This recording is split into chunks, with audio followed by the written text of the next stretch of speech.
विपक्ष के पास कुछ करने को है नहीं तो करेगा क्या? कुछ काम ही नहीं है उनके पास। मैंने पहले ही बोला खाली दिमाग शैतान का घर है। और मैं आपसे कहती हूँ, आप लोग न्यू इंडिया में जी रहे हैं भाई, न्यू इंडिया में जी रहे हैं। आपके पास ऑनलाइन आप कोई भी दिक्कत हो तो आप किसी के साथ कोई प्रॉब्लम होती है, सोशल मीडिया के माध्यम से अपनी प्रॉब्लम बताते हैं, तुरंत तो सॉर्ट आउट होती है। आपके साथ व्यवस्था की गई है, 1064 की व्यवस्था की है, 1905 की व्यवस्था की गई है। अगर कोई ऐसी दिक्कत आती है तो हम जनता, सरकार और जनता के बीच में कड़ी के रूप में कार्य कर रहे हैं, माननीय मुख्यमंत्री जी के प्रतिनिधि के रूप में कार्य कर रहे हैं। हमें बताइए ना, तुरंत उस पर कार्रवाई होगी, नहीं होगी तो आप देखिएगा। प्रधानमंत्री जी ने कहा है, माननीय मुख्यमंत्री पुष्कर सिंह धामी जी ने कहा है, एक हवाई चप्पल पहनने वाला व्यक्ति भी हवाई जहाज में बैठ सकता है।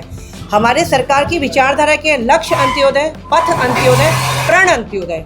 तो आप समझ सकते हैं ना कि इतनी ईमानदारी निष्ठावान तरीके से हम लोग कार्य कर रहे हैं। कोई भी दिक्कत आती है, मैं फिर कहना चाहती हूँ, क्योंकि देखिए कोई भी एविडेंस नहीं है। पूरी तरह से हमारी माननीय मुख्यमंत्री जी के नेतृत्व में पारदर्शिता के साथ हमारी सरकार कार्य कर रही है। नकल विरोधी कानून बनाने वाला उत्तराखंड पहला राज्य है।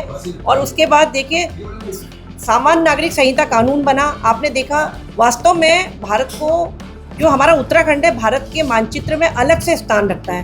कोई भी ऐसी दिक्कत नहीं है, किसी को कोई परेशानी, हम जनता के सेवक के रूप में कार्य करें। हमसे बताइए, हम उसे जरूर दूर करेंगे। नेता प्रतिपक्ष ने आरोप लगाए और बड़ा हमको हास्यास्पद आरोप लगे, क्योंकि आज वो बौखलाए हुए हैं, क्योंकि रामनगर में उनके पूर्व विधायक ने एक जमीन पर कब्जा कर रखा था, सरकार ने छुड़वा दिया।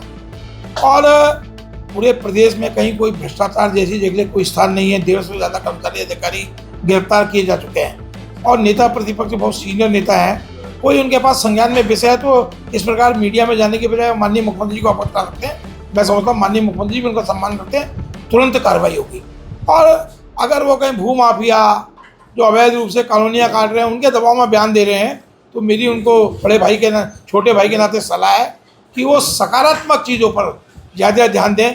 प्रदेश में बड़े बड़े जो अभी रेणु जी ने काम गिनाए कि मानस खंड बन रहा है, मानस माला खंड बन रहा है, इतने बड़े 4 धाम यात्रा चल रही है, और इस प्रदेश को जो भ्रष्टाचार मुक्त बनाने का संकल्प लेकर धामी जी आगे बढ़े, उसमें सकारात्मक सहयोग देंगे तो जनता उनको स्वीकार करेगी।